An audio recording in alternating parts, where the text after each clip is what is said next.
Fala galerinha aqui do Jota Explica, tudo bem com vocês? Hoje, segunda-feira, mais uma aula de literatura. Lembrando vocês que aqui no canal agora nós temos aulas de segunda a sábado, beleza? Então, se você está interessado em acompanhar essas aulas, é só se inscrever no canal, fechou? Então vamos lá para a nossa aula de hoje. Bom, uma novidade, agora nós temos um novo layout para as nossas aulas. Agradeço a Ana por isso, ela criou um layout incrível, tá? Aqui no PowerPoint para a gente poder, né, apresentar os nossos slides todos aí de maneira igual, né? Ficar mais parecido, ficar mais bonito visivelmente, fechou? Então vamos lá. Nossa aula de hoje, né, ela vai ter um tema, assim, sensacional. Mais uma vez, toda vez que eu dou aula disso eu falo, é minha escola literária favorita, ela é misteriosa, ela é subjetiva, ela necessita que você tente compreender a arte para você conseguir admirar essa escola, sabe? É o romantismo, tá? Então, a nossa escola literária de hoje, ela começa ali em 1831 e ela se denomina romantismo, tá? Como é uma escola literária muito cobrada nos vestibulares, e aí eu faço um apeço para vocês permanecerem, né? Um apelo para vocês permanecerem assistindo o vídeo até o final, porque é uma escola que ela é realmente muito cobrada nos vestibulares. E para não ficar tão cansativa, eu dividi o vídeo em dois, tá? Então hoje a gente vai ver romantismo poesia e na aula que vem romantismo prosa, fechou? Então a gente vai começar aí por essa parte do romantismo poesia e também contextualizando vocês com o romantismo, tá? Então vamos lá. Antes da gente contar um pouquinho, né, desse contexto histórico, vamos para as características. Como eu disse, é uma escola onde o individualismo e o subjetivismo ele reina. O que seria isso? É o indivíduo falando dele mesmo, mas dele mesmo de forma subjetiva. Então ele vai falar dos sentimentos humanos, ele vai falar aí, né, mais dessa área emocional. É uma escola que ela vai prezar muito pelo emocional, né? Ela é muito sentimental, ela pega nos sentimentos, por isso desse sentimentalismo, tá? E a gente começa também as escritas agora de escolas do Brasil, folhetins brasileiros, tá? Então, por isso que vai ter esse culto à natureza, porque a gente vai ver no contexto histórico tudo que estava acontecendo, mas agora sim é o Brasil escrevendo no Brasil, sobre o Brasil. Agora a gente tem uma escola aí completamente brasileira, fechou? Que vai ser o nosso romantismo. O Brasil começou com tudo na literatura, que foi com essa literatura romântica, beleza? Então nós temos também essas formas de evasão. O que serão essas formas de evasão? Como é uma escola muito sentimental, a todo momento o sentimento humano ele vai para sonho, ele vai para fantasia, ela vai pegar esse sentimento e falar dos sonhos dela, né?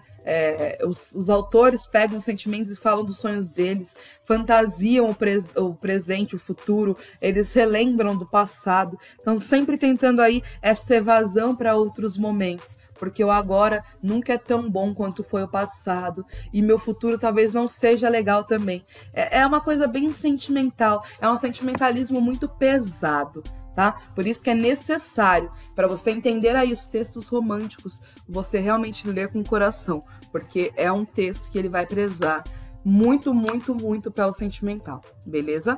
Então nós temos aí esse culto ao passado, porque na minha infância era tudo bonito, porque na minha infância eu era feliz, porque eu tinha uma infância maravilhosa e eu não me dei conta disso. Então eu necessito voltar para minha infância, para eu poder ser feliz de novo.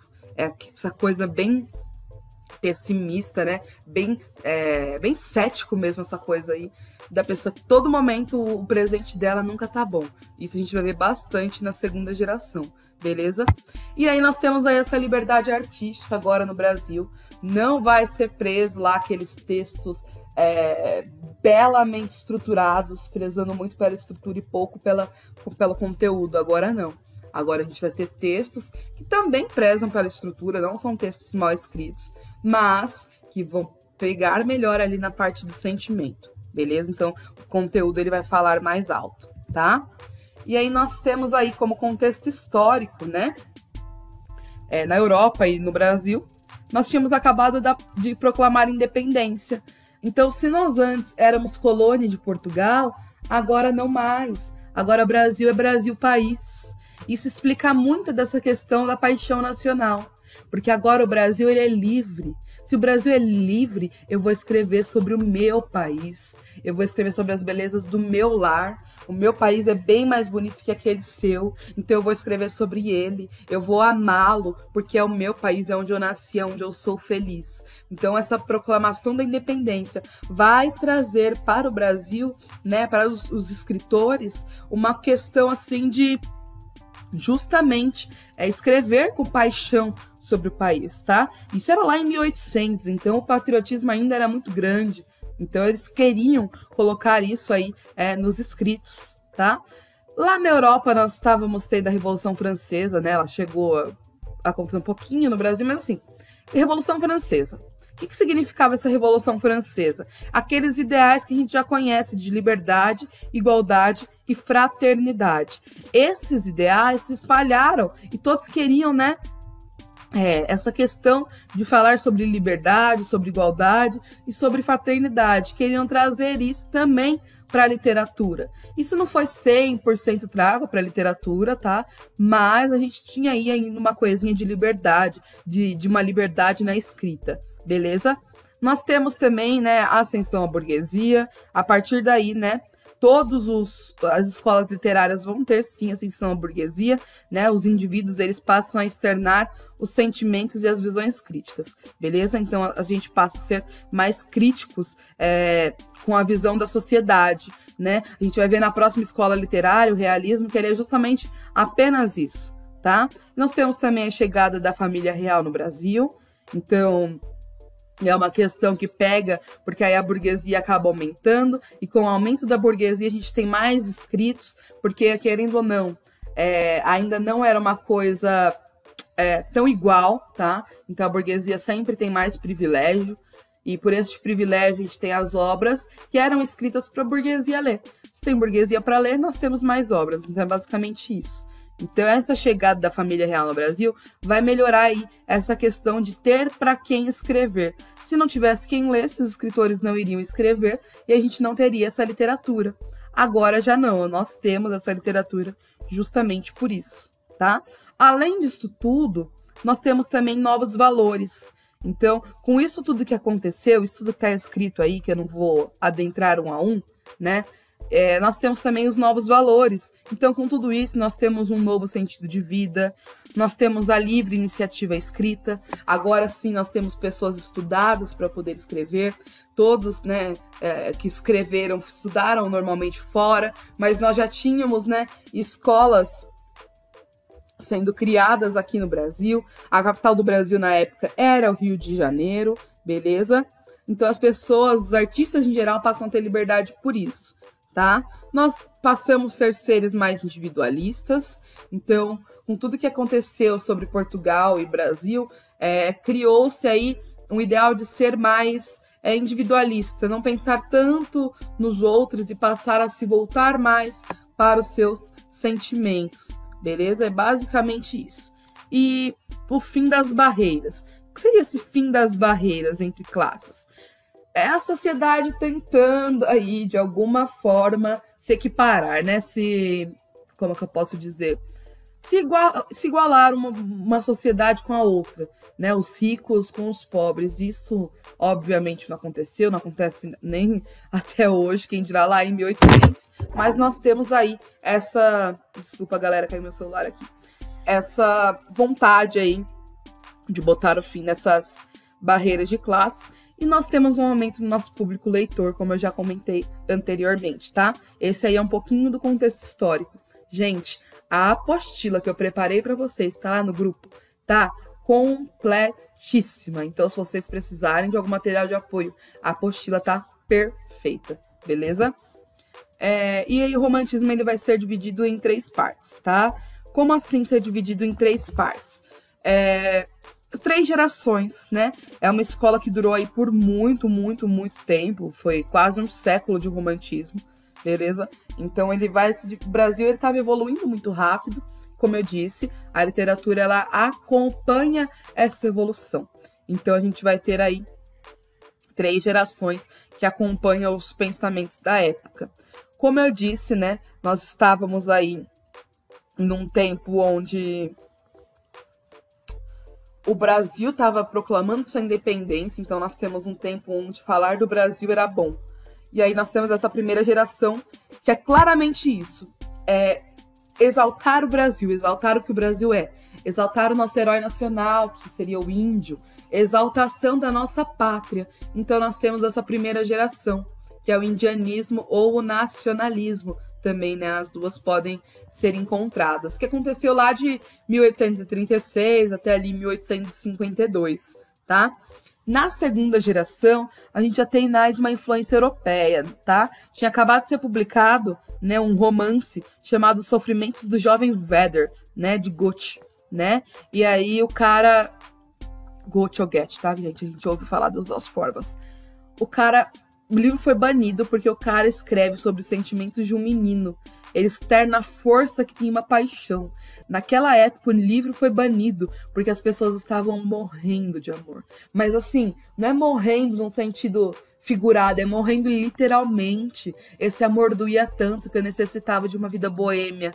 E aí eu ficava nas ruas até de madrugada, tomando sereno. Acabava ficando doente, falecia de amor. Um amor platônico. E aí esse romantismo brasileiro, ele se apega nisso. Ele se apega nesse amor platônico e leva pra vida. Essa coisa de você morrer de amor, né? Mal do século, também denominada aí essa segunda geração, ou ultrarromantismo, ou byronismo. É uma escola com forte influência de Lord Byron, que foi um gótico lá da Europa, tá? Um grande homem. E aí a gente tem esse mal do século aqui no Brasil, que é um nome assim dado também à tuberculose. Então as pessoas na época tinham surtos de tuberculose por realmente viver uma vida boêmia muito aflorada. Então essa vida de... hoje em dia a gente chamaria da vida dos bailões, sabe? E naquela época não tinha, né, a estrutura que nós temos hoje, não tinha aí um sistema único de saúde que, querendo ou não, nos ajuda. Naquela época a gente ainda não tinha uma estrutura correta para tratar dessas doenças. E as pessoas acabavam morrendo de tuberculose. Muitos jovens morreram de tuberculose, inclusive o principal escritor dessa época, a gente vai ver mais um pouquinho sobre ele. E aí acabavam morrendo muito jovens, com 20, 21 anos, 22, 23, 24, enfim, não chegavam ali nos 40. E aí ficou denominada como o mal do século, que era a tuberculose e o mal do século. E aí a gente também tem uma influência de um movimento europeu chamado Sturm und Drang. O que seria isso, Sturm und Drang? Né, se a gente for traduzir, significa tempestade e ímpeto, né? Se popularizou ali na Alemanha e ele realmente valoriza o nacional, o que é popular. O que seria, por que isso influencia, né? Essa questão da Alemanha influencia no Brasil? As pessoas, os autores que escreviam no Brasil, eles estudavam muitas vezes na Europa. E aí eles aprendiam essas coisas lá, esses modelos de vida lá, e queriam trazer para o Brasil. E aí que o Brasil começa a ter nome em literatura. As pessoas começam a se voltar à arte. Então a gente vai ver que vão ter muitos textos, né? Não tanto quanto na prosa ainda. A poesia ela ainda não tem tantos textos riquíssimos quanto na prosa. Mas esse movimento Sturm und Drang foi tão importante na literatura brasileira, nessa fase, porque foi o que deu valor à arte na época. Tá? Então essa segunda geração, ela começa a ver mais isso, né? Mais escritos assim desse movimento. Então é importante a gente pontuar isso também, tá? E aí nós temos a terceira geração, né? Condoreirismo, tá? O que seria condoreirismo? Condor, né? É uma ave, eu coloquei aí a imagem dela para vocês. E essa ave, ela voa muito alto. Porque quando a gente vê algo, né, do alto, a gente tem uma visão ampla, né? Quando a gente sobe, por exemplo, numa montanha muito alta e olha para baixo, a gente tem uma visão ampla de uma cidade. E essa ave, ela voa muito alto. A visão que a ave tinha, né, da sociedade, não da sociedade, mas enfim, do lugar que ela via, era ampla. Então, essa questão de amplitude, essa questão de visão ampla, foi o que denomina aí essa terceira geração. Por que visão ampla? Porque aí começam as denúncias, é uma visão ampla da sociedade, é uma visão ampla não só da burguesia, mas do que estavam fazendo ali, né, com os pobres, o que estavam fazendo com os negros. Então ela é uma escola aí, ó, de denúncia, já jogando aí no mundo, realismo. Vamos parar de romantizar tudo, vamos ser mais realistas. E aí vai ser uma terceira geração de transição do romantismo para o realismo, tá? Tudo isso aqui, né, no romantismo, ele vai ser realmente muito romantizado. Vai ser uma questão muito, como eu posso dizer, muito mimimi, mas mimimi num sentido de muito detalhezinho, é uma coisa muito maquiada, é para ser bonito, é para ser gostoso de ler, não é para ser real, tá? Então a gente tem aí uma questão muito de romantismo realmente, muito romantizada. É diferente do que vai ser aí desse condoreirismo. Aí eles já começam a apelar para a verdade, para a realidade. E aí que a gente tem uma influência, né, de um cara que a gente já ouviu falar aí nas aulas de redação, Jean-Jacques Rousseau, né, que ele fala, né, do mito do bom selvagem. O que é esse mito do bom selvagem? É aquela famosa frase que todo homem nasce bom, mas a sociedade o corrompe. Então, é essa questão, né, de ser corrompido pela sociedade que vai trazer essa terceira geração do romantismo, tá? E aí, falando um pouquinho das gerações, a primeira geração, né, o indianismo ou nacionalismo, como que ela surge, né? Como que a literatura brasileira surge? Então, a gente tem uma vontade de criar uma identidade própria. E só se cria a identidade num país com cultura, beleza? Então, a gente precisa ter essa noção de que a cultura monta a identidade no país, tá? Mas as influências europeias. A gente tem sim uma literatura brasileira, mas ainda muito influenciada pela Europa, tá? Ainda a gente tem muitas coisas vindas da Europa.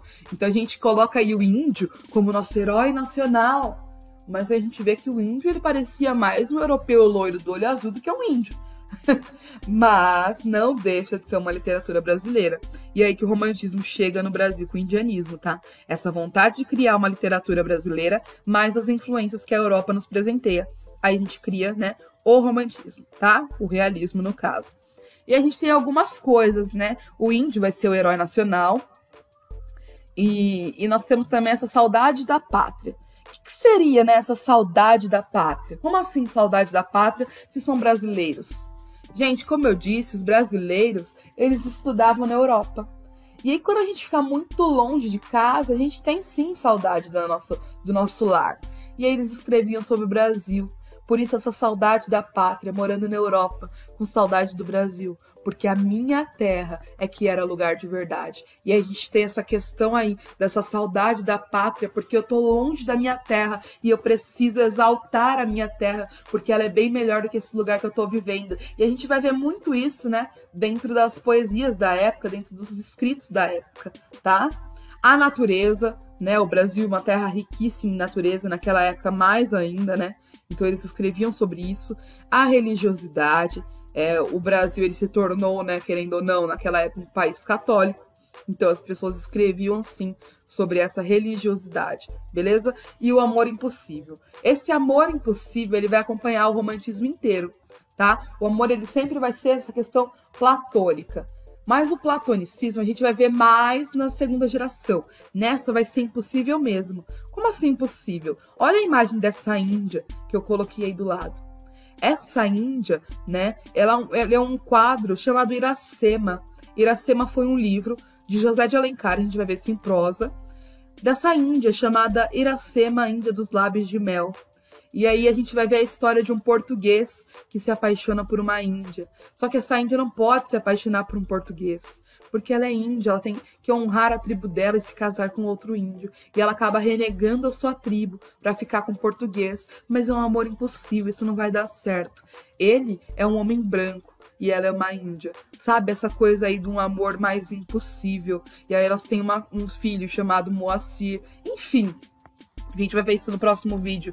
Mas é essa questão realmente desse amor impossível. Esse amor que não vai dar certo. Se der certo, vai, né, muitas barreiras para chegar até ele, tá? Essa vai ser a primeira geração do indianismo. E aí dentro da poesia nós temos um grande nome, né? Um dos principais escritores da escola literária inteira, tá? Então das 3 gerações, Gonçalves Dias, tá? E ele se destaca pelos seus poemas nacionalistas e indianistas. Óbvio, o cara escreveu justamente nessa época. E ele escreveu um dos poemas mais conhecidos da literatura brasileira, tão conhecido que entrou inclusive para o hino nacional, tá? Que foi a Canção do Exílio, beleza? E o cara era um pesquisador assíduo do Brasil. Então ele entendia muito do folclore, das línguas indígenas. O cara gostava muito de escrever sobre o Brasil e estudar sobre o Brasil. A vida dele era falar de Brasil, tá? E eu coloquei um trecho para vocês dessa canção do exílio, do Gonçalves Dias, que é um texto muito conhecido, acho que muitas pessoas já ouviram falar aí, né? Minha terra tem palmeiras, onde canta o sabiá. As aves que aqui gorjeiam, não gorjeiam como lá.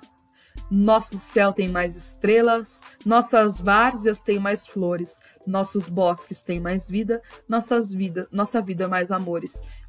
Esse trechinho aí foi o que entrou pro hino nacional, tá, galera? Então, essa é a canção do exílio. É um dos textos mais conhecidos aí da literatura brasileira, mundialmente falando, beleza? Então, basicamente, esse texto aí ele é riquíssimo. Fez com que Gonçalves Dias se consagrasse como um dos principais escritores brasileiros, tá? Então essa é a primeira geração, essa coisa mais, né, nacionalista, mais falando dos índios, falando das belezas naturais do Brasil, da nossa flora, da nossa fauna, beleza? Essa vai ser a primeira geração. Passando agora para a segunda geração, minha favorita, a gente tem o ultrarromantismo. Olha esse nome que é apelativo, ultrarromantismo. Então vai ser uma coisa muito sentimental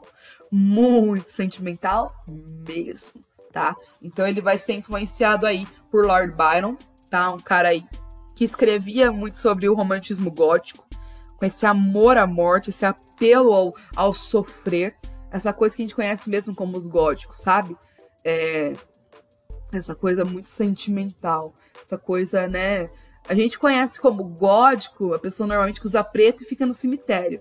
Não é bem assim que funciona, tá? O que seria nosso gótico aí da época, essa coisa de sentimento, a gente conhece como os emos. Sabe aquele amigo emo triste que usava franjona de lado e falava do sofrimento e ouvia lá Paramore sofrendo com a vida? É isso, é sofrer e um amor platônico. Eu amo aquela pessoa, mas eu não posso me declarar para ela, porque ela vai me odiar, porque eu sou essa pessoa e eu quero morrer para salvar minha vida, porque eu não aguento mais viver. É justamente isso, essa apelação aí, né, por esse sofrimento.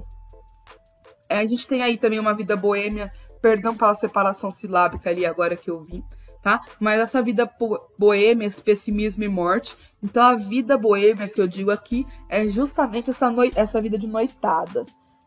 Pra eu esquecer meus sofrimentos, eu vou sair pra beber com os meus amigos, vou ficar a noite inteira, né, na rua, bebendo e me matando aos poucos. Você realmente se matando aos poucos, você sofrer aí a longo prazo. E aí a gente conhece essa escola, né, essa segunda geração, com 3 nomes. Ela pode ser o ultrarromantismo, ou ela pode ser o mal do século, como eu falei anteriormente, ou o byronismo, justamente por essa influência do Lord Byron, tá? Então, quando vocês verem no vestibular qualquer um desses nomes, a gente está se tratando aí da segunda geração do romantismo. E aí nós temos a dúvida de tudo, tá, galera? A gente vai ver nos textos que tem muita questão de autorreflexão, tá? Se eu morresse amanhã? E se eu morresse amanhã? Viria ao menos fechar os meus olhos, minha triste irmã? Tá? Sabe? Tipo, você pensar realmente, se refletir. E eles colocam isso no texto. Beleza? Nós temos o tédio, porque a vida de agora é uma bosta. Então eu preciso voltar para minha vida anterior.